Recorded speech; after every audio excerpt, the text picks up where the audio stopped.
guys. Good evening. Yeah, I'm sorry for the whatever hasn't been right. Naye nga mbabuuzaako musibye mutya bannayuganda bannakyukakyuka mukuliko eyo Mbarara mu city ne mu district mu kyalo mu Mbarara rural. I hope everything is very clear. I hope everyone is here. Basiru bannange gyebaleka emirimu gy'olwaleero. I'll take this opportunity okuyozaayoza tebakuwambako nga nti kadduka no one is going to abduct me where I am. It's a bit safe lwakuba mu Uganda era tewali wali safe. You can be arrested from anywhere right now because these guys have the ability to really get each and everyone gw'aba baagadde. I salute and greet you. Njozaayoza omwogezi waffe gy'osenyonyire era ajaganya amazaalibwa ge oba agasatu mu mmeka oba asatu mu ssatu oba asatu mu bbiri around there. Naye nga tumuyozaayoza milestone gy'atuuseeko ate n'agituukako nga he's in the struggle nga he's contributing something as far as building the nation is concerned.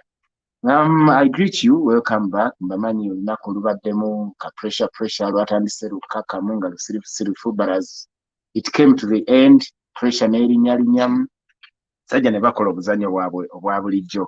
As you watched and witnessed, these guys have managed to set a fence all around the city nga tebaganya Kyagulanyi Ssentamu yadde akatini okusemberera ekibuga ky'Embarara era mulabye nga akiyise ku nkingizi oba ze wandiise suburbs just bali eyo. They don't want people to really show him support and love, yet NRM twagiraba nga kuviira ddala wano ku Lukunde egumeho wonna nga basazeeko naye ffe tebitulya. We know our support is within the hearts of the people. Oba bazze oba tebazze, we know. Oba baziiza oba tebaziiza, we know that Uganda is ripe for change and Uganda is just desperately waiting for 14th October, 14th January so that we can cast our votes and overthrow the dictator using the ballot paper. Mbabuuzaako mwebale nnyo and we thank God who has preserved us up to this moment. Byonna byatukozesezza byatuyisizaamu. Our president, the first lady, mukazi wattu leero azzeemu okuloza katiya gaasi. We know things haven't been easy. Yesterday, Madam Jolly Kamukama ye yalozezza ku pepper spray amaaso katagazibe naye ffe tukatugumireko. Bagamba kankolese olugero luyinza obutalunye nti akabwa akabbi kagumya mugongo. For us to be ready, mugongo tugenda gugumya until we win, until we overcome, until we overthrow.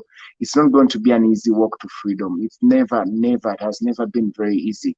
Yeah, today, yesterday by the way, abasinga madde temunalaba video clip we nakoledde show y'eggulo ne muganda wange Jaffa Makanga.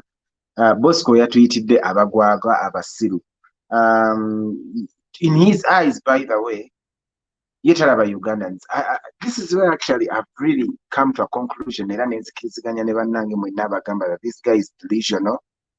Alabika oba Alzheimer's oba yamuluma. He must be suffering for something, from oba dementia, something ekimuleetera okuba nga takyalowooza bulungi oba nga takyannyonnyola bulungi ebyo byalaba. His sense of interpretation, whatsoever he sees or whatsoever he hears, is totally going berserk, and buli lunaku oluyitawo ayongera kuwutta and with time lumonde bw'alwa nnyo mu ttaka n'awutta bw'osukka mu kutta oba kyekiba I can't recall naye kyemmanyi amaka ku byalo agaalinga galima lumonde we yawuttanga ng'oyo aba takyaliiriddwa ng'era bayina gye bamuwa nga bisolo bye bafumbira lumonde oyo awusse. Naye we twogerera ssebo musajja atufuga muwutta ye bannayuganda bonna batakkiriziganya nawe mu byobufuzi alaba basiru. What a fallacy nti whoever you don't agree with is a fool politically. Olaba naffe tukimanyi nti bannayero gye bali ekyamanyi kye tubagamba bazibe because in fact they are blind because every day we point out these issues that we want to change once we come into leadership nga NRM bigiremu. Neno olaba omuntu nga yagamba bugambi gyongere muliro gyongere omuyita omuzibe w'amaaso eyo sina insult kubanga olaba batalaba naye yesebo ekisajja kiraba basiru naye all that gives us courage nekituwa n'amaanyi era mu byafaayo by'ensi abasiru bagenda kugoba abagezi mu buyinza. Abasiru tugenda kwegatta mu bungi bwaffe nga tuli basiru tugobe abagezi mu buyinza nga tukozesa akalulu. I don't want to dwell so much on that, but I just want to spend some little bit of time ku biki ebinforminga omusajja ono right now byayogera n'ebikolwa bye. For the very first time today, he has proudly talked about how he proudly murdered Ugandans. Kankoisena Luganda. Ayogedde olunaku lw'eggulo ng'ali mu Bunyoro, yayogedde n'essanyu n'akamwenyumwenyu ku matama ng'annyonnyola engeri gye baayokya bannayuganda n'amasasi. We imagine that. N'obeera awo oli mukulembeze nga walayira era constitution ekikuteekako okukuuma abantu n'ebintu byabwe n'obulamu bwabwe na buli kimu. Naye we baayokya ekkubo nga ggwe ky'ogambye nti gwe musango ogwabassa, n'ojja noweewaana nti twabalozaako abasiru abo, abamu bagwira, abamu baki, ne tubalagako nti tetusaaga era ne tubookya. Nga tufena tukimanyi nti over 200 Ugandans baagenda baalugulamu obulamu ku nnaku z'omwezi 17 ne 18 bwe n'obeeraawo nga bujaganya.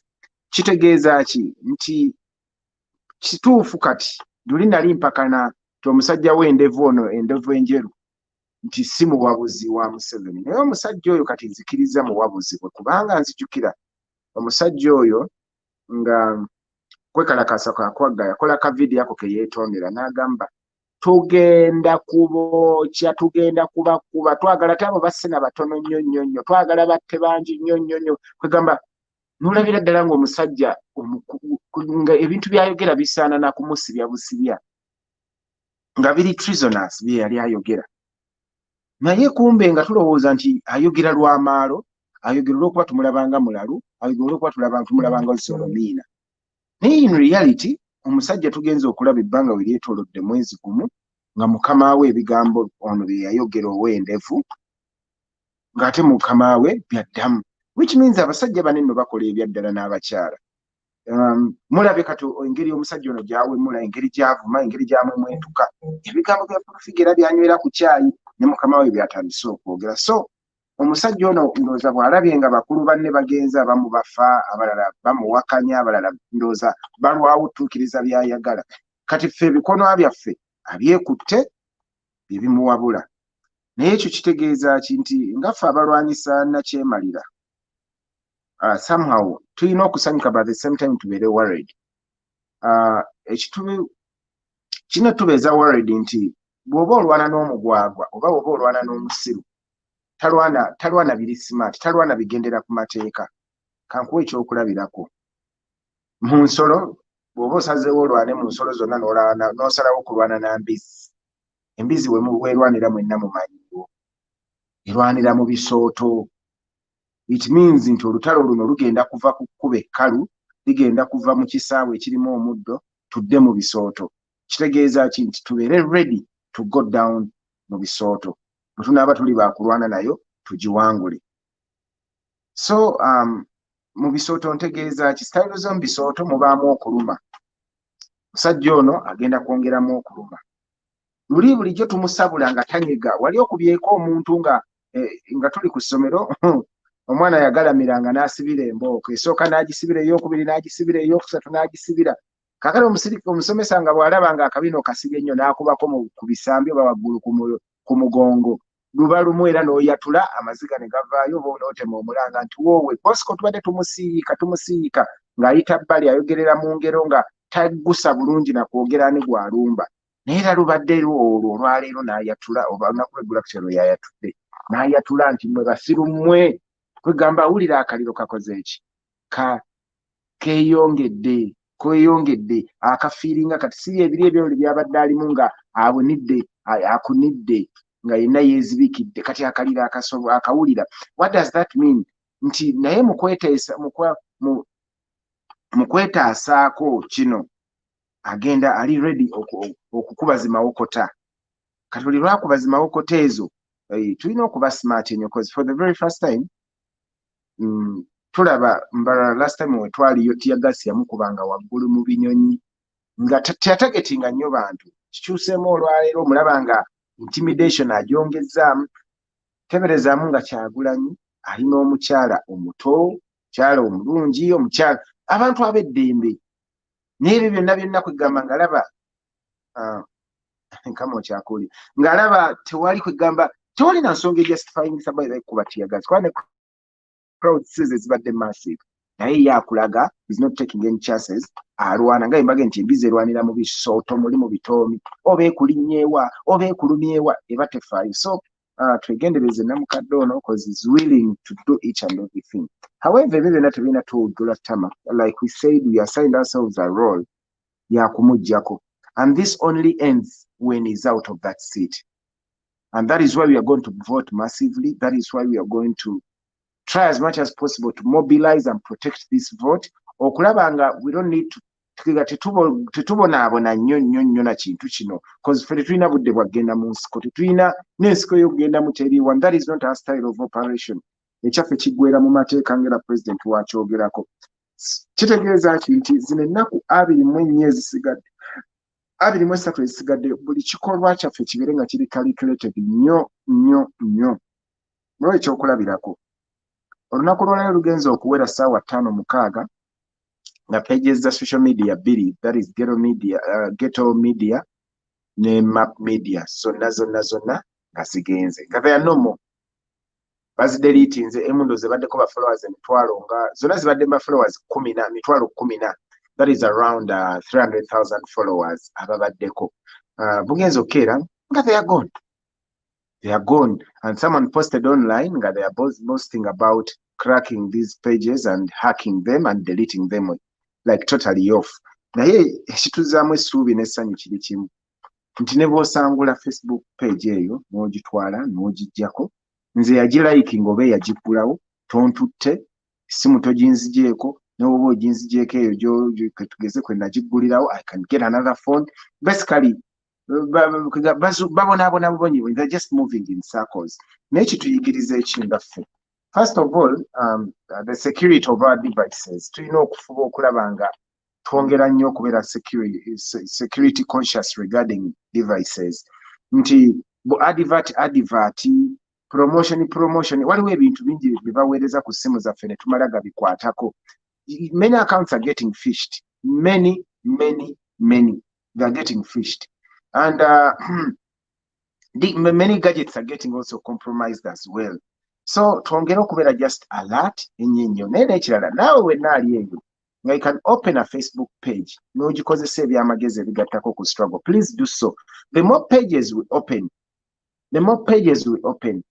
the better, because remember before nga tumanyi nti ekina kuba ekyoto oba olujjuliro oba Ghetto TV, we used to have just a handful of them and right now walaba nga abasajja bano bwe baloopa ekyoto ne baloopa they reported ekyoto ne baloopa olujjuliro ne baloopa ndowooza Ghetto TV map media pages nga 10 era ogenda okulaba bwe bagenda bahackinga baziva mu order. Hey, what are we going to do? Tubeere bagezigezi. Wano wensabira abantu nga Segirinya Muhammad yo page yo eri mu ba followers emitwalo 3. It's high time you verify that page. Tandika ku process ya verification obadde tunagitandikako. Gitandikeko, that is a very huge asset. Gy'owatandifiiriddwa koze eruddewo. And you can't help it. Omanyi wadde tuyinza okuba abagezigezi n'ogamba use two-step verification biki you might not be able to control all that. First of all, page eriko ba editors bangi ojja kwesanga bayinza okucompromisinga one of the gadgets ne bayitirawo. So kyetulina okukola kiri kimu abalina pages nga zikulidde ddala nga zitambudde. Let us try to work on the verification. Wano we congratulatingira JB Muwonge YouTube ye eri verified, which means teba nyangu tukupulinga down.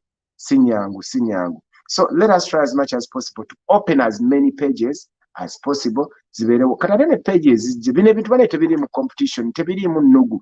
Let us keep sharing these pages zisobole okukula, zisobole okubeera ne zibeere ne audience nga nneneko. Tekiinaamu bulabe gwe muntu omu kulikinga pages 10 oba 2 nga zonna za struggle. Tekirimu bulabe. Do so that we can grow them, so that we can build them. Zibeere zonna nga ziri formidable nti emu wevaawo endala ekolawo. Lwakuba nze omuze gwa sharing atuuse sharing ayita munno kale sijja kuyita muze kasirogani ako kannemu okukwata simanyi byakuyita sharing but I think automatically we should try as much as possible to do that tugaziye pages zaffe tuzigaziye zikule if we can have kati olwaleero tumaliriza tukoledde ku ya president ng'eringa yeri official lwe tubali tukozesa ghetto media of course baguddewo empya naye I think ebadde tennaba kutuuka ku mutendera omulungi kale omutendera ogw'amaanyi okubanga broadcasting a bulungi message audience ng'ejja kuba ntono so we ended up using the president's personal page nenga let us try as much as possible to verify our pages let us try as much as possible to open as many pages as a must and secondly these pages that is covering a live coverages I think it is high time also okuba n'ekifaananyi ekigaziko kamera zonna zonna tuleme zitunuuliza wamu kamera ezimu zitunuulire bano aba security that is bano abasajja ba tibuhabulwa endala zitunuulire abantu ba bulijjo endala zibeere ku president kuba tubeere ne coverage ng'eri broad bulungi era wano wensabira abalina cloud storage that is Microsoft, Google Drive, iCloud. Let us try as much as possible to save these videos because ezimu tugenda kuzikozesa nyo for future reference because you never know what happens. You never know. Some of these things, little external ratings are the videos that we stored, are the videos that is what they pre-recorded in we have a backup scheme. Yeah, nga nvuddeyo ku hacked pages and so forth. Enkya tukyeyongerayo mu Western region, that is Monday ne Tuesday, tugenda kwongera kutalaga all districts ezitayitibwamu okuli eza Bunyoro eza Africa ndowooza tugenda kuziyitamu n'eza Tooro Kikuube musuubire president either enkya oba Tuesday abe Kikuube abe Kagadi aba watali Kagadi wano kumbe twagenda nayo ng'ovudde ekibale that district kali Kakumiro we are coming districts zonna then Wednesday that is a Christmas a day prior to Christmas Eve tugenda kuyingira Buganda tugenda kutandika ne Lyantonde tuve Lyantonde tuyitire awo ebijabwa abamanyi Lyantonde tuyitire ebijabwa Lyantonde tujje tugwe ekyazanga tuyitire ebijabwa tugwe Rakai bwe tunava Rakai tukube tugwe ekyotera olunaku tuluggalira awo bwe tuva ekyotera president yagenda kuyitira waawo ajja kutambulira mu eyo region kyemanyi bulungi nti ku Lwomukaaga ku Boxing Day president agenda kubeera MPG program envudde mutwe naye mumanye nti wiiki eno ne Christmas yonna president agenda kusabula Central Region asooka amalire ebuvuma mu bizinga gyanaava atadde mu East kubanga n'ennaku nazo zigenze zongera kola ki kukendeera so twongere kulemeramu kintu tukitya we are pushing kadano kambabuulireko why our revolution lwaki Uganda egenda funa enkyukakyuka led by President Robert Kyagulanyi Ssentamu and the People Power movement. First of all, we didn't come into this election as people, as ordinary Ugandans, but we have come into this election as revolutionaries. Tuzze tutaddewo revolution oba mu Luganda kyeki mu revolution oba kweyubula tuzze nga abantu abagala okuteekawo okweyubula okuteekawo ekintu ekipya and revolutions don't just die like that. Revolutions zimala kumaliriza ekyo kyezitandiseewo abalaba ku revolution ya South Africa nga mu conference ziwe ekibiina kya military wing ya African National Congress ng'ewakanya omuzungu abasajja baali tukufaanaganya ebintu bingi baali bakozesa fist yen just like we also use the fist the way you see Kyagulanyi leading the People Power movement is more or less how Nelson Mandela was leading the African National Congress, which had the political wing, which is ANC, and Mkonto Nsiziwe. Na yaba sajja African National Congress, bali baddugavu nga batono military power yabwe nga ntono, expertise mu byobufuzi nga ntono, naye nga balina ekintu kimu, nga balina obumalirivu nga balina bidi. Abaddugavu ne basobola okulwana ne ba anjako omuzungu. I don't know oba mutegeera what it means to win okuwangula omuzungu.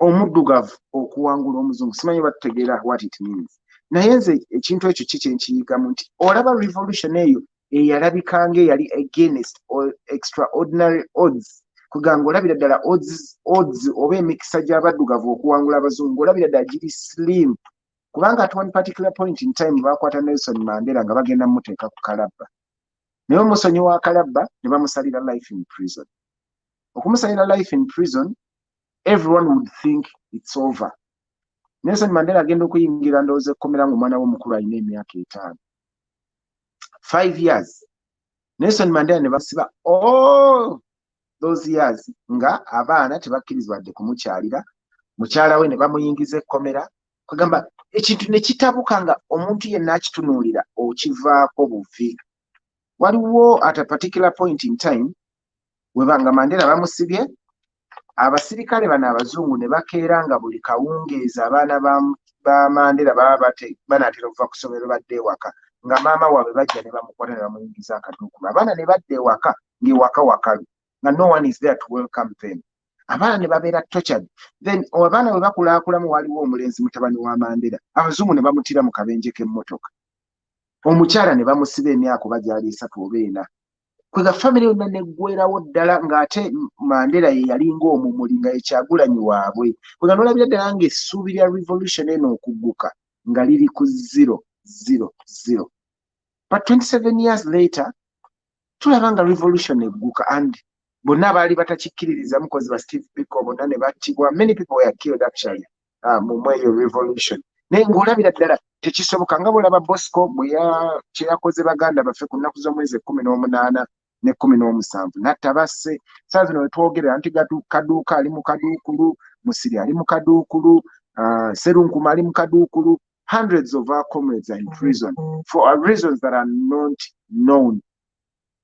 that are not known at all kakati ebintu ebyo bw'obiraba kyangu okuggwamu amaanyi kyangu okuyenjebuka noga bannange ekintu kino bwe kituukidde wano lwaki tetukyesonyiwa why don't you oba lwaki tetusala ku speed but njagala twezzeemu amaanyi nti it has never been easy for a revolution to succeed never ffe tulina omukisa nti tulya nfuufu tulya tear gas of course mulimu abaluguzeemu obulamu abalala ne babeera mu makomera naye I think olugendo lwaffe si luzibu nnyo nga lwaba Nelson Mandela ffe ate tuwakana na muddugavu munnaffe wadde si munnayuganda ye nga Uganda giyita yiye tuwakana n'abamu bannayuganda bannaffe kwegamba nti omulabe waffe sijja nasanga namulaba nga mulabe naye betuvuganya nabo at least tubamanyiko ka ABCD we know their culture we know their weaknesses we know their addresses we know so much about them compared to revolutions ezibaddewo nga ziringa eziri against impossible odds so let us take heart tugume tulemezeemu but all we need to do is one. Let us be smarter. Let us be more focused. Let us be more determined to pushing it. Kubanga Mukama atuyambye nti buli lwe twongeramu bwe tutyakaliro ngono omusajja akunamanga tumanya bunafuwe buli day in day out more things are happening revealing and undressing the dictator tulabye nti lyadde batakikkiriza nti mutemu now they are convinced beyond reasonable doubt alinga omutamiivu kwegamba bagamba gambo byolisanga ku mwoyo gwa mutamiivu nti omutamiivu oluteekamu omwenge n'ekintu kye mbadde mutamanya ani yakikola ng'ekyama akikubawo n'omusajja bulijjo yeegaana tamanyi bibaddewo tamanyi kukutta kw'abantu nga yeegaana ebintu bingi enguzi tagimanyiiko naye ogenda okuwulira wano mu kwogera ennyo olw'omuliro gwe tumutaddeko nga the guy is admitting kitegeeza ki let us keep pushing ate Katonda waakoledde ekyamagero n'aleeta ssenyiga naye azize lwaki nkiyita kyamagero enguzi abasajja bano bagenda ne bajjayo ssente ennyingi ennyo trillion ndowooza nga 6 ne balowooza nti olw'okuba covid cases ntono nnyo mu Uganda ssente ne basalawo ne bazirya saawa eno ssenyiga abatabukidde ate asinze kusalako bo ssente baazirya endala bazibbye endala bazitadde mu kalulu baagala kwewola ndala ate nga kyemmanyi ku political climate eriwo banks si nnyingi eziri winning okuwola Uganda kubanga uncertainties ziri waggulu nnyo ebweru gye bandiddukidde amalwaliro nago galivaako omudi nabo balina abalwadde ba covid bangi era kyova olaba sikyogera mu bubi naye bonna bannabyabufuzi abafudde ababadde mu gavumenti basoose baddusa bweru twalabye Lodimea Juices oba kyekyadde kimuluma yabadde mu Aga Khan. Kase Mubanda yafiiridde bweru. Ndoza n'omukyalo ono ow'ekyotera ndoza naye yadde afiiridde bweru.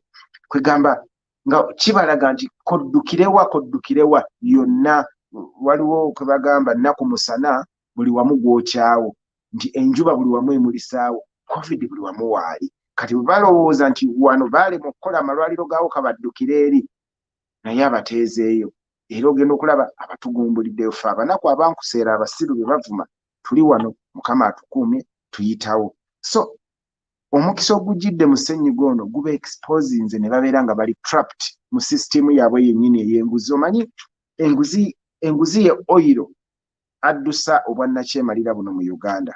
Ye oyiro yabayamba okusasulira bano abatta abantu, yabayamba okukola ebikolobero byonna enguzi eyo. Kakati enguzi baatuuka ne balya n'essente ze batalina kukola ki kulya. Kati bamaliriza bakibatuddemu unlike it or not.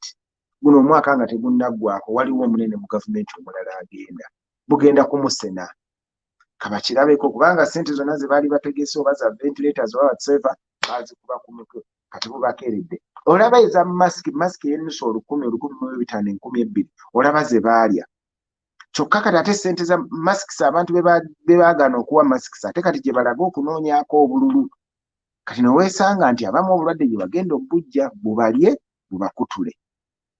Ebyo byonna Katonda takola kisobi kyokka ffe atukuumye tulabiridde mu mbeera yonna gye tukola ki gye tuyitamu. So twongere kuguma twongere kulemerako naye okusingira ddala tubeere n'amatu agawulira ennyo ku buli ssaawa okutuku tubeere ku ttaka kuwulira omusajja ono Bosco agamba ki, how do we respond, cause tulina kuba a step always ahead. Kuba bano abasajja mulaba ekintu kyabatuddemu kyetukola kyebakoppa kyetukola kyebakoppa kyetukola wetuva webadda kakitegeeza ki twetaaga okwongeramu speed tubabeereko ebigere bingi mu maaso so that they can never catch up with us. I know it's not going to be easy. Who said removing a dictator can never be easy? It can never be easy. It is always going to be hard. Na ekiri kimu, are we ready to go all the way? And the answer is yes. Tutuukayo tutya? Kunywera. Buli omu kyokola kikole na bunywevu na bumalirivu without relenting. Kiremereko beera consistent. Nga bw'owulira Kyagulanyi bw'ali consistent message ye mu buli region gy'agenda tennakyuka ekyali yeemu aginywereddeko and it is being received warmly. So naffe abatambulira ku president tubeere bagumu, abatambuza obubaka tubeere bagumu, creativity yaffe yeeyongereko. Yagalagaana Katonda ng'ali naffe, we are removing this guy.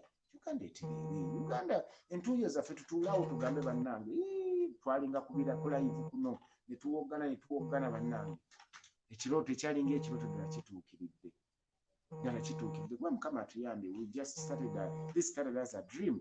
Forget now and the dream is materializing. It's just 24 days away. Kakati wano si essaawa y'okulagayo, si essaawa y'okukaaba. And maybe there are some facts that tulina okumanya nti nakyemalira buli bbanga we ligenze lyeyongera he has gotten kitegeddeko ekyobutemu buyitira mu mbeera nnyingi nnyo. Butwa bungi, masasi mangi, abductions nyingi. Kitegeeza ki? Tubeere smart nnyo, tubeere bagezigezi nnyo okulaba nga titulyankuzibwa. Woteesiga tolyawo n'ekirala teri kikuyingiza restaurant y'abasajja bano abanyampi ng'oyambadde wenna wa people power tekikola makulu. This is the time to be smarter. Bamulaba embeera mu food eyo bannange n'okulya bwembanga era bwe ngenda ku mafuta wenjagala nguleka minute maid nkateeke mu nsawo n'ekindaazi ebyo bimmala paka nga tunnyuse. Bino ebintu byogenda nga tulyankuzibwa bannange tugenda kutegebwa obutwa tutuuke okwambala engule tukyalina bulamu ate nga Mukama ayinza otusaasira ebuhabulwa ne tuwona temuli bino ebyamasasi na biki ne tuba tusobodde okuwona amasasi ate tekijja kuba kirungi kufiira mu bintu bitonotono. So mu byonna tubeera alaati nnyo tetulyankuzibwa okusulaasula buli wamu we tusanze bano abasajja ne bajja kuwamba obuddewo ddala n'amayitire galeme kumanyika. So twegendereze kubanga system eyo mugiraba ya volongoto naye abagiryamu bangi ate abo abagiryamu bali ready and willing to do anything to protect it. So let us be smarter, let us be more alert, let us be more conscious. Kwegamba tube bazuukufuna okusinga kye basuubira. Bw'oba kati kino bw'oba tugeze otambulira ku president toweefuula ku ttiimu n'ogyeyawulako. Basajja bajja kusalako bakusibe ng'omuntu atakoze eki tategedde. Biri ebya social media mbabuulidde olw'okuba nti social media is our main way of communicating to the world. Let us try as much as possible okubeera nga twesafeguarding awo. Kinannuma gwe munnayuganda yonna gy'oli okusooka okublockinga social media ku lunaku lw'13 ne 14 ne 15 n'olyoka ojjukira okunoonya VPN enkola. Saawa zino singa kati VPN twazidownloadinze dda ng'olinako VPN zo nga 3 oba 4 oba 5 ku ssimu ezitazigizitoya obeere ng'ozigezesa so that bw'otuukira ali nga bablockinze you can just switch on your VPNs n'obeera ng'olina access cause mujjukire amaanyi gaffe gonna bali balina mundu ffe tulina kamera ekyokulwanyisa kyaffe nga Mukama Katonda ye amaze otulwanira tuzzaako kamera kubalabisa basajja bano kubalaga nsi yonna that these are the kind of people who are ruling us. Ensi esobole okumanya ekika ky'omuntu gwe baguze ebyokulwanyisa, ensi esobole okumanya ekika ky'omuntu waba obuyambi. So tubeere nga tubeera steady. VPN tuzifune nga bukyali kuba kino kirabwa n'alyonka Bosco agenda kujjako social media ekyo buli omu akimanyi. Then kyandibadde kyamagezi okutambula n'ogenda gy'ogenda okulondera ng'obudde bukyali. Transport ekisooka agenda kulinnya. Already we yatandise dde okulinnya. Wadde batwalira emitwalo 3 kati wali 4 oba 5. Kyangu nnyo okugenda ne muzungira gye muzungidde omusajja n'abateekako lockdown. Nina okukkiriza mu mutima gwa si kukkiriza naye muli nkiwulira tuyinza okulondera mu lockdown. Bwe tulondera mu lockdown kitegeeza ki? Muntu omu yajja ovanga ewaka ogenda olondera voter turnout ejja kuba wansi nnyo singa tumanye tulondera mu lockdown. So twandibadde nga tubeera bajagujagu ne bwe tutatambula ku Christmas naye tutambule ku lunaku lw'okulonda. Christmas tezigenda kuggwaayo banywanyi.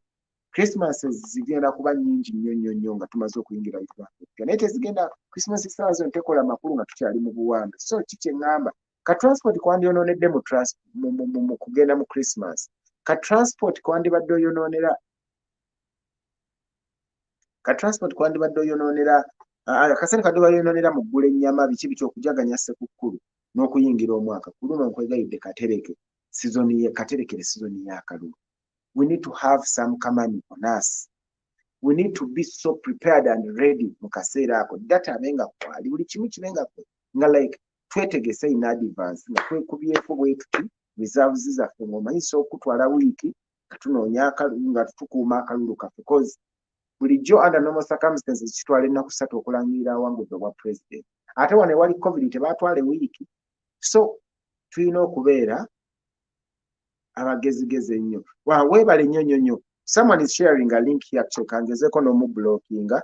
Tekikkirizibwa. Those links bannaye muzeegendereze. That's how they are blocking all accounts.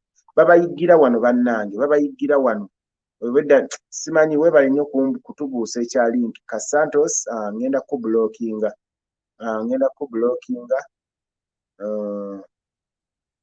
Joy goes plan. Hello, comrade. Kindly like this video. Nedda sebo. I'm blocking you. Blocking you tetwagala sebo ogire wano kugenda nga phishing accounts z'abantu. Wano tebakubirawo bulango sebo. Tebakubirawo bulango. These accounts, those comments, we don't trust them. Link yonna bannange. Abayindi friend requests abayindi ezo muzeesonyiwe bino free data mubyesonyiwe bannange ebya free data bagenda kuhacking essimu zammwe zonna cause njuke bano abasajja bali ku mulimu wakulabanga all the pages that we use to spread the message bazijjako. That is the intention. So try as much as possible to jealously safeguard your accounts. Try as much as possible. Try.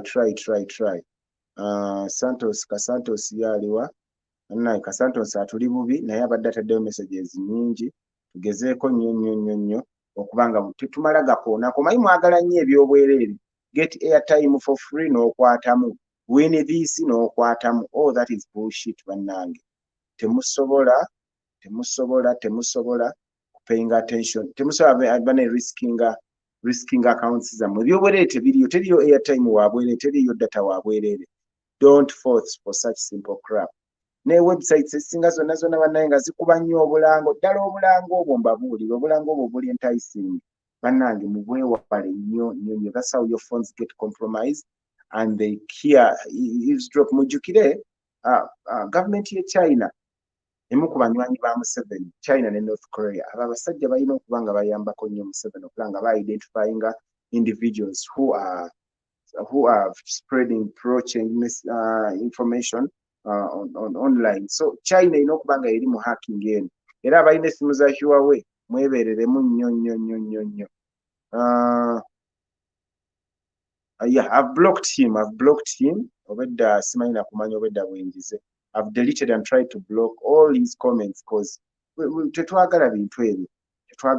Nenga China is helping Museveni because jukira Uganda bagirwanira, amafuta gayo bagalwanira. So China ikola kyonna ekisoboka okulaba nga ikumira Museveni mu ntebe kubanga abayiseeko ebunyola ebuliisa mwalabye enguudo ezo Abachina ze bakola ezigenda mu kunzizi z'amafuta. Airport ye China ye Hoima Bachina be bazizimbye. Abachina mujukire baatuwa obuyambi nga Uganda mu 2016 in form of crowd control equipment. Ezo emmotoka ze mulaba ebimotoka ebikuba tear gas n'amazzi, China yabiwa gavumenti ya Uganda ng'obuyambi. Imagine such people. So we are fighting an empire that is so huge, an empire that is so strong and entrenched. Tulina kuba smarter, tulina kuba bagezigezi, tutabuukira bintu bitajja. Let me go through some of your comments. Mwesigwa Craig Joseph, hey, Obi Jolly, they are paid heavy. Exactly. We know. I was wondering why this guy is killed on behalf of Museveni. It's okay that abasajja bano battola okuba banyumiddwa obulamu. They drive very good cars, sleep in beautiful apartments. Amabaala gaabwe gakola. Basaawa zino bali mu walagi bakyakala ne pisto zaabwe mu biwato. Kati abantu bwe batyo, they are willing to do anything to retain that kind of life. And anything I mean, keeping the dictator in power. Kakati ffe abanaku baabwe abankuseere tetulina ssente, tulina just bulumi na biwundu, tulina kuba ate smart nnyo singa kubbo kubanga ekituyambye nabo balimu ku maalo ebintu bino ebyakabi balaba birabe era excitement balina nnyingi nnyo. Era obasanga mu mabaala nga bali ku ndirimbo babakyakala ne pisto zaabwe beeyagala bisitolo ebanyuma engeri gye bakubamu abaana. Oyitawo gwe n'oyimirira awo n'obawuliriza n'onyenya omutwe n'ogayiira basajja bano. Naye nga bangi nabo famire eyo ngazi yagenda egazi wa mpola and it is well entrenched. So tulina kuba smart and more determined to unseat them. Nange nkyogedde nti China is behind hacking our pages so as yewana nti yabikola oyo takisobola. It's basically China erina okuba nga yebateeramu omukono okubeera nga eyambako. Oyo ku mwana engeri gy'ayagalamu nuzi z'abantu, engeri gy'ayagalamu ebyobwerere, singa yalina obusobozi obukikola olwo, singa yamalawo dda akawunti z'abaana. Mosh, please pass on the advice to fellow team members not to open any links. Exactly. Tugenda, all of us, let us do that. Let us post on our personal accounts tubuulire bannayuganda tebamala gakwata mu bulangolango, tebakwata mu bilinkirinki ebyo. They shouldn't dare do so. They shouldn't. Let me go through more messages. Let me see. Can you block Santos? I blocked him. Margaret Sherry Williams, I don't open the above link. Hackers. Santos, I blocked him. Yagambye buli nti you put down PNUP alabinyo. No. By the way, yesterday I said this. Unless if Bosco resigns, that is the only way he can put us down. Natusala ku speed kasitava mu buyinza nituyingirawo. That is the easiest way. Atenze mbakakasa no guy wetulemezaamu akaliro. This guy will ask for negotiations. I'm telling you. Kasa nitulemezeeko bulemeza kagere. Sooner than later, we will ask for negotiations of his surrender. Agambe mu mbukakase nti bwe nva mu buyinza temugenda kukola kino na kino. That day is coming. Mutegee wanga abiri. That day is coming. As the evening follows day, mulinde mujja kiraga. Kubanga amakubo gagenda gongera okufunda. Muna we yandiyise. Gagenda gongera okufunda. Ugenda kucha lumu yegayirira okuteesa okuva mu buyinza mu mirembe. Ssaawa zino akyekazaakaza naye amazima gali nti ensi egenda emufundirira. Let me see what you're saying. Mukama Katonda tutaasa ekizibu kya Bosco kigende ne corona. Brenda Mann, okay. Let me see. Bana Ghetto Media bazemu ne bagihakinga. Yeah, that is a fact. Bagimugize dda ne yaguddewo empya. Kasantos mu block nze COVID naye kati anyiize bamuwaayiriza nga tannattayo. Yeah, naye nga egeddala ssenyiga oyo gy'ali. I know today waliwo omuntu omuyindi omu badde alina pharmacy gy'akolamu badde amaze weeks bbiri ng'ali mwali mu ICU leero n'atema kati wetwogerera bamaze omwokya mugenzi. Naliko emulago nga ngenza okunoonya ku bannaffe baakuba amasasi n'embula n'engwa ku woodi yaabo abasinga ebyaddala gyebali naye ekiruma kiri kimu nti ssente abasajja sente baazibba bintu bya kuyiiya bajjanjabira majenjeeke bintu bayiyirize biri awo tebitegeerekeka. So teri bujjanjabi buli awo nga buteeketeeke era nabo bannange bakusabira busabizi. Let me see. He said that PP guys are brilliant. Let me see. Then you people bakufuna na Kacheeka Stadium leero Museveni abadde agenda kufa ekiziiro. Yeah, net deployment ebadde nnyingi nnyo ate nga bwe nabagambye eggulo Western Region eno olw'okuba ebadde teroozezza nnyo ku police brutality bakyalimu ku katenga akatonotono era mulimu abaana bava mu zigeta baasalawo abaamalirira naye abantu abasinga akatengo mwekali tebalozangako bino ffe bye tusiibamu eno mu Central ne muyita mu Okutuwaaka ne muyita mu Red Ribbon ne muyita mu biki buli kikka kyakwekalakaasa tubeera tukiyitamu ne tuguma ne tubimanyiira. Emmundu tuzisiibamu naye kati bo bipya gye bali kyova olaba nga bidi n'okulemerako kuli bibadde bibulamu. But thank God era kyetukoze tukikoze and we keep pushing. Mpola omanye ebitundu byonna bibadde bisigalidde buli we biraba ebirala bino nga bisituse n'amaanyi mangi naye bigamba sifa bagenda osigalira katwebereremu. Let me see, isn't there but why is he wasting money instead of buying medicine? He has to waste money because that's the most he can do. He can't address the issues we are talking about. He has no pedigree, he has no will to sort out these issues. For 35 years, he has never dreamt of developing Uganda, besides developing himself, his friends, and immediate family. The rest can go and hang. That is the reason why we are using this hashtag. We are removing a dictator. This guy has no intention of saving the lives of Ugandans. Kamba ekyokulabira. Bano abasajja bakoze enguudo rehabilitating. They haven't constructed very many roads. I think in the past 35 years, Museveni has not built more than 5 roads. 1, 2, 3, 4, 5 roads. Tazizimbye. Wabula kwongereza kwezo banne ze baaleka batandiseewo. We've seen that even in upgrading them, they are substandard. Era olw'okuba omutindo gwazo mubi kati like Lwera yakabomoka emirundi egisukka 10. Okubomoka ntegeeza abamanyi skin hole ensi neeyasama n'ekubawo ekinnya ekinene. That is what is happening in Lwera. Amazzi galina engeri gye galya ekkubo ne gabomolawo ne galibomolera wakati ng'ojja n'ogwayo oyinza n'obutaddamu kulabikako. So that is what has happened in Lwera. Era ekiro olw'ekkuba effunda ebbye erijjudde obugulumbo motoka ya Nakiwala n'etomera muganda we ne driver we ne bayisibwa bubi nnyo okuwona bajasimbayo kitooke ekyamuyambye ye nga Nakiwala butabeera mu motoka but you never know singa yabadde abaddemu yandifiiriddemu. On the same point olwaleero tulabye emmotoka ebadde mu babiraawo drone egudde bagamba abantu abawerako bafudde naye nga byonna biva ku ki enguudo mbi ate nga tuzisasulira omusimbi mungi. So nakyemalira tulaba nga ssente zaffe zonna ze tusasula mu musolo ne ze yeewola ku lwaffe mufo kye zikozesa okukyusa obulamu bwaffe doing nothing whatsoever. We continue to live in abject poverty, we continue to live in a suffering state. Kati noweesanga nga ensi yaffe terina kinyumamu yadde kyeyagazaamu. That explains our resolve never ever okupowa oba okukoowa sigale nga tulemezaako. Let me see, Museveni to reach that negotiations, he should release all political prisoners before any any step to the deal. Yeah, of course that is your opinion. Bannange twogere ku kya Bosco kuva mu lwezi njagala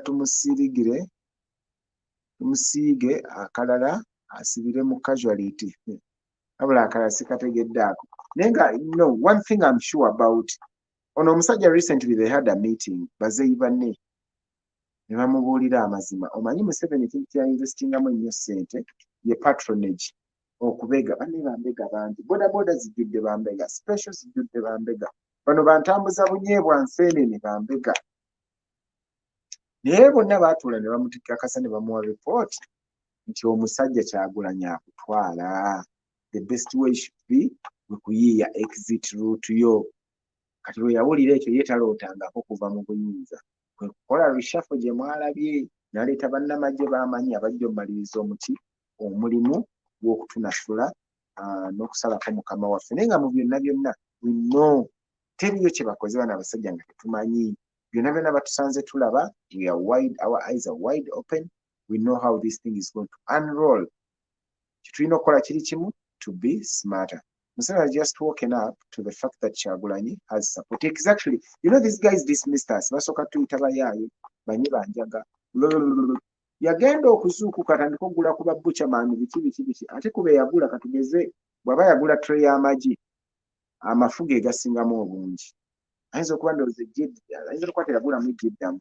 Tray y'amagi gye yagula yeegana gwe baba baaluddeko ne bagazira. That's the kind of tray he bought. Kakati alaba agenza okuyiiya ayagala ayiwe okudiiringa ne generation eno takyabitegeera. Even those people he's working closely with tebakyamanyi kyakukola. They can't deal with us. They are overwhelmed, they are shocked, they are just in a state of disarray and confusion. We have too many polling stations. Shall we have all our media platforms, all of them, our polling agents all over Uganda? Exactly. We shall have polling agents all over Uganda. Ekyo tekiriiko kibuuzo. Naye this is what we are talking about. Ku ssaawa z'okulonda we need citizen journalism okubeera ng'eri waggulu nnyo. Everyone needs to record what is happening. Buy power banks mbeegayiridde. Oba si kyekyo essimu muzitereke paka ssaawa y'okubala akalulu. Essimu mba muzikozesezza nga battery ekyalina amaanyi cause we need these phones okubeera nga zisaza nga nnamu. Tulina ghetto media, tulina pages ezitasukka 50 oba 100. Ye tulina polling stations emitwalo 3,400 plus. Therefore, buli munnayuganda w'oli making sure ogenda oli ready to record something, okurecordinga ebigenda mu maaso, obisharing, obiteeke online, tusobole okulabisa abasajja bano. Let me see. But all countries were dying of COVID. Uganda was rejoicing, doesn't it? Showing on TV they had killed so many of COVID. They ridiculed the Western countries. They called COVID to themselves. Uganda kept on calling COVID as we watched from afar. Now what happened? The doctors who claimed healing COVID. This is so.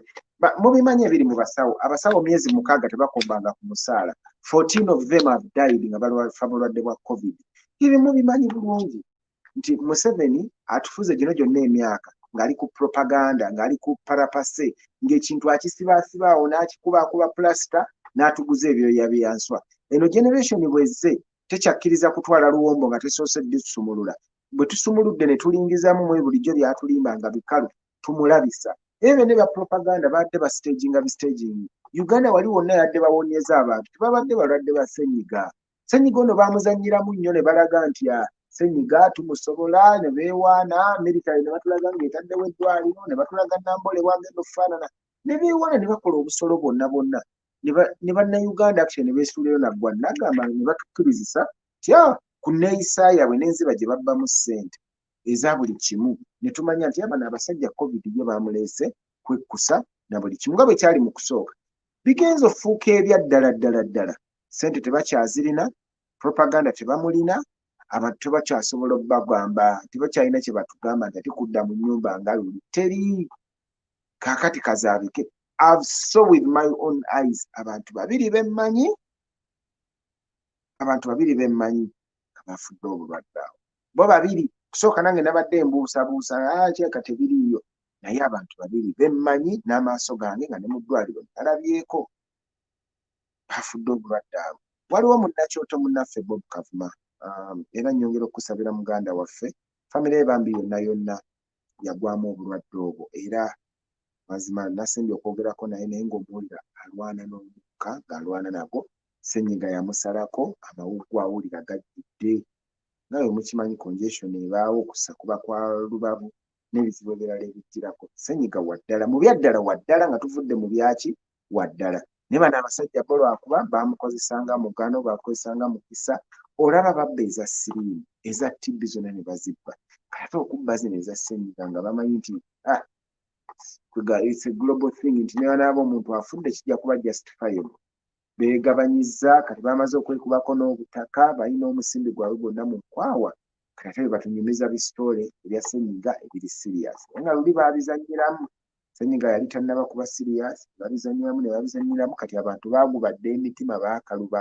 tokyalina kyobagamba ate obulwadde bwo bweriisa nkuuli nange mmanyi abantu bafudde abalwadde e Uganda which party seems like it's been deactivated perhaps I'm not so sure because I'm not using nkozesa simu sikozesa laptop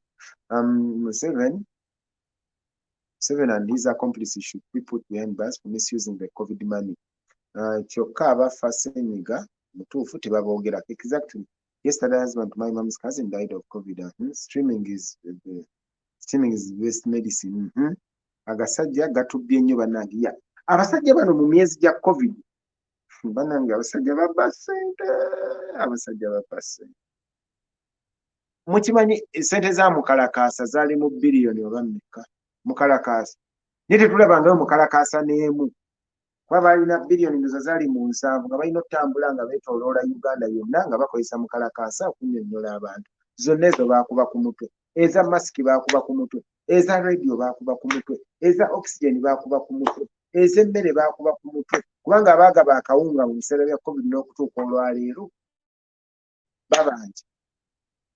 babanja tonoonya n'abasajja bano kwegamba ekintu ng'owuliranga mulimu lwoba oyogera ku bintu bye bakola nawe n'owuliranga abawaayiriza but then reality hits you amazima tobawaayiriza ekituufu ssente baazirya an update about anti kaduuka bamuzaayo ekireka bannange bamuzaayo bamuleeta ejjinja nga ku CID headquarters ne bamukozesa statement ne bamuzaayo ne balooya baguliko omusango gukatudde ekibaawo ku lunaku olwa Mande Dr. Kadaga ali ku Dr. Kadaga speaker gwe mwogerako mwongere Ssabassaala wabeewo amukwatako ng'akuba emyasi yeetooloolenga webinaayetooloola there was a mass sensitization at all, just deploying military to beat up. Exactly. Bano abasajja ekizibu nga bwe nabagamba bo mentality yalemera mu nsiko ebizibu era nabawadde eggula ekyokulabirako nti ensiri lwegwa omusajja ku kibya lwayiga nti okuteesa kusinga okukozesa amaanyi okugonjoola ebizibu nti the day a mosquito lands on the testicles of a man, that is when they learn that violence is not a solution to problems. Bano abasajja bo violence ye solution yaabwe kati COVID wazze nga tatya masasi kyokkola tebalina ensiri eyo gye mbagambye ezze neegwa ku busajja bwe kati jjukira ensiri bwekuba ogikuba bwoti naye ku basajja bannange abali wano ani ayinza okuba emipiira gye bwati tewali because it's a painful experience. Bano abasajja balina solution emu bagiyita one size fits all solution eyo y'amasasi. Mwalaba okuziyiza abantu okukuŋŋaanira mu nkuŋŋaana za campaign battawo ebibiri ng'ate statistics zaabwe ziraga nti COVID bukyanga atandika mu mwezi ogwokubiri otuuka olwaleero gy'emyezi 10 COVID yakatta abantu 250 oba mu babiri naye bo batta 2 mu nnaku ezi 2 kwe kulowooza bebo kika ky'abakulembeze oba ekyabafuzi etulina lwaki tulina okulwana ennyo tulabe nga kikola ki nga kikyuka. Mwana gwe talk about it Sembabule tuli bubi. Let me see. Press Nakayemba. One minister promised that by 20 each Uganda will be ani. Ebyo namwe tubimanyi bulungi yo propase ekikulu abo abafa abasinga baba n'ebirwadde byabwe bambi ate bangi ku bo balwadde nnyo ng'ate tebakyasobola kugenda bweru bajjanjaba. Exactly. By the way mwena mukimanyi nti ssenyiga ono akosa nnyo omuntu already ayinamu obunafu mu mubiri amukosa nnyo. Ekirala akosa nnyo omuntu nga tafaayo. Omanyi abantu abalwala nga tebafaayo nze ina abantu olina kaabira omutwe n'omugala kalimirayo kaparasitamo naye n'agaana.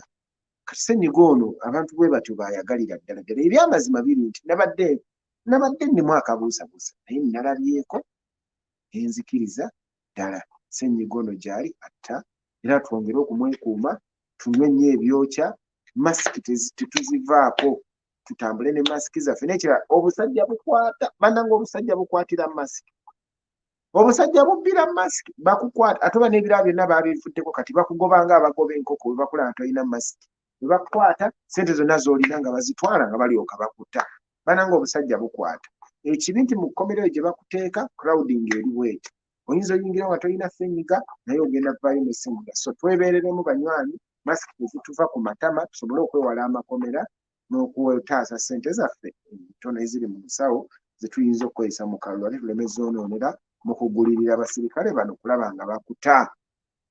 Everyone is on their own with protecting ourselves. Okay.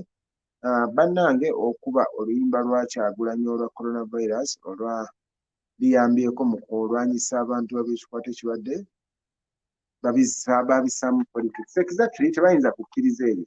Mujjukire akalulu ka 2016 oluyimba lwa Kyagulanyi lwakolanga anthem y'okulonda naye okuva lwe yeesimbawo olw'akalulu kyekatwawula electoral commission teyagenda dduwuliza dde tusemberera naye mu byonna byonna ffe tutambuze message eyo masks tuzigule wano we neebaliza abantu abataddemu amaanyi okulaba nga babunyisa masks ku campaign trail. Thank you so much guys mwenna abalinako kyemukola okulaba nga tutambuza masks kubanga n'ekirala kyemmanyi ku polling station tewali muntu gwe bagenda kukkiriza kulinnyawo nga talina mask era bannaye bannankyukakyuka tufube okulaba nga tuba ne masks ku lunaku olwo tulwane nnyo okulaba nga buli munnayuganda ow'enkyukakyuka alina mask ate nno n'ekirala mask ng'eriko logo za people power ez'NUP tebajja gikkiriza ku polling station kuba ku polling station tewabaawo kuba campaign yadde campaign material n'emu era we bagenda okulonda ne wabaawo ebifaananyi oba ebipande byabo abeesimbyewo ku polling station babiyuzaawo ne wabeera nga wali clear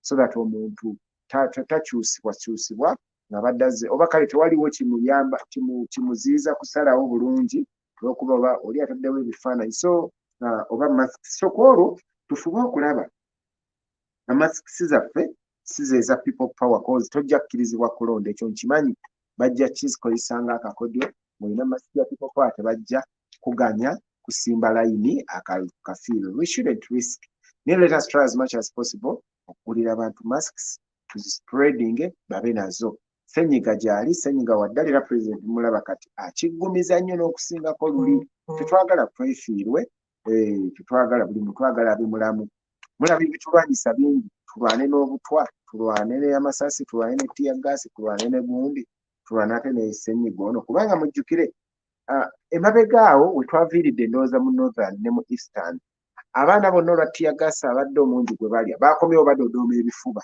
nga bonna balwadde tiyagasi ono ali expired alwaza ekifuba ekibi nnyo kakajjukira olwedda amawuggwe gatabuse ganafuye ate geeyongeremu ssenyiga oba ogenda kutukaabya amaziga ga bwerere so twebereremu masiki teziva ku matama kintu kino tukisobola we can win that problem abantu basale obuwero oba obusuuka beekolere masiki ku voting day exactly tugezeeko nnyo okulaba nga tutambuza obubaka obwo abantu bebeereremu kuba posiko masiki zaabwe yaziryawo on voting day I will be supplying them to those without them anytime I'm back home. Chakabinyo Mathabeki, that is a very good initiative.